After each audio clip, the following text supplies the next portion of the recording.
In this video, I'm going to talk about IPA.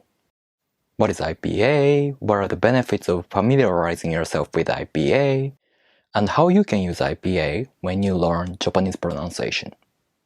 First of all, what is IPA? IPA stands for International Phonetic Alphabet. It is a standardized system of symbols used to represent speech sounds across different languages and dialects. For example, this symbol represents the TH sound as in think.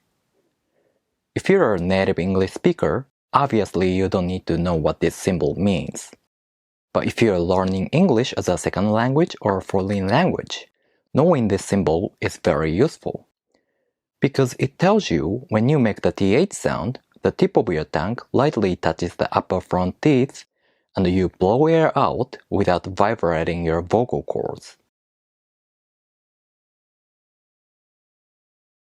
Yes, this one symbol contains this much information, like if it's voiced or voiceless, where the tongue is placed, and how to make a sound with that tongue position.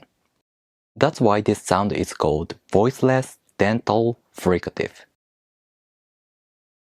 That's one of the benefits of familiarizing yourself with IPA.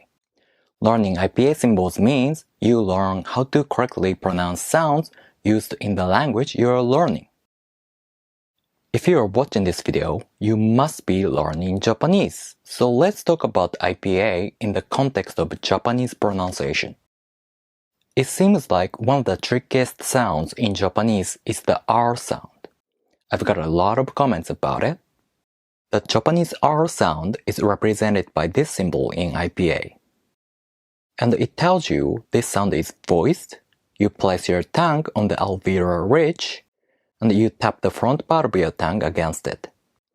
That's why this sound is called the voiced alveolar tap sound. Another benefit of learning IPA symbols is that IPA symbols represent speech sounds across different languages and dialects, so you can find out which sounds used in the Japanese language are also used in your language. For example, let's take a look at this Japanese consonant chart. There are 25 different consonant sounds in Japanese. How many of these are used in English? Let's find out. Sorry about the size of this. If you're watching this on your smartphone, it must be really small.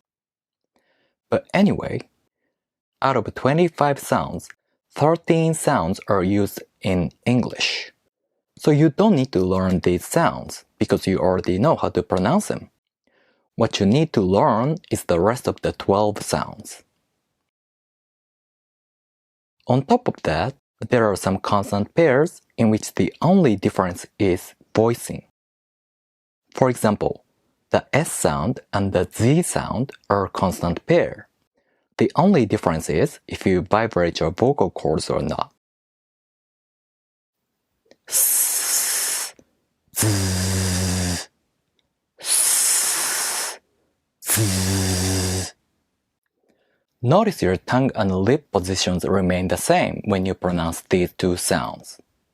So if you learn a voiceless consonant sound such as the S sound, you don't need to learn the voiced version of the S sound, which is the Z sound. With that in mind, going back to this chart, out of the 12 sounds you need to learn, there are 3 consonant pairs. So if you're an English speaker, the Japanese consonant sounds you need to learn are only 9 sounds. Finally, when you learn Japanese pronunciation, how would you want to use IPA? First of all, you want to identify what Japanese sounds you need to learn. As I said, if you're an English speaker, you only need to learn 9 consonant sounds.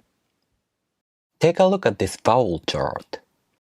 There are only 5 vowel sounds used in Japanese. Out of these 5 vowel sounds, this one is also used in English. So you need to learn 9 consonant sounds and 4 vowel sounds, so 13 sounds in total. Once you identify the Japanese sounds you need to learn if a sound is voiced or voiceless, where the tongue is placed, and how you pronounce the sound with that tongue position if it's a consonant. If it's a vowel, key features you should pay attention to are how wide you open your mouth, if the lips are rounded or not, and where the tongue is located.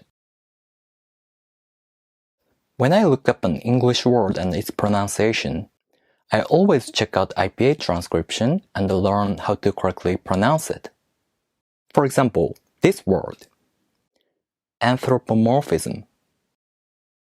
By looking at this IPA transcription, I already know how to pronounce this word because I learned all the IPA symbols used in English and associated IPA symbols with the corresponding sounds.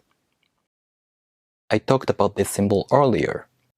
When I see this symbol, I know if it's voiced or voiceless where the tongue should be placed and how to make the sound with the tongue position.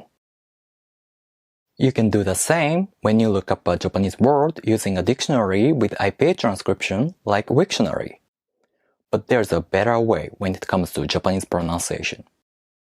In Japanese, hiragana and katakana are phonetic characters, meaning they represent sounds just like IPA symbols are phonetic symbols representing sounds.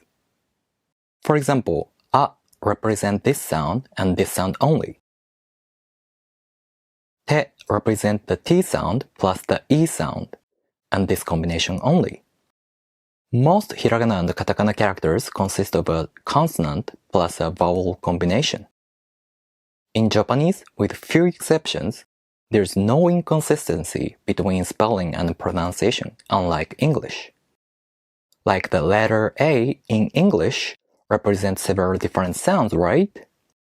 It represents A as in day, A as in cat, A as in father, etc.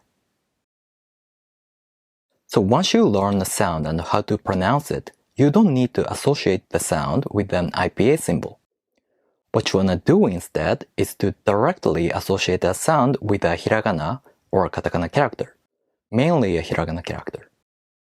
That's the ultimate goal when you start learning Japanese pronunciation. In my Japanese pronunciation video series, you can learn all the Japanese sounds, if a sound is voiced or voiceless, where the tongue is placed, and how to make a sound with the tongue position, etc. First, identify what Japanese sounds you need to learn.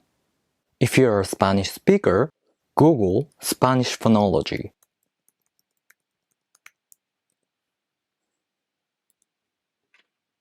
And compare the chart with the Japanese one. I'll put a link to a Japanese phonology page. And then find videos covering the sounds you need to learn in my playlist. Alright, that's about it. Please like and subscribe. Thank you for watching.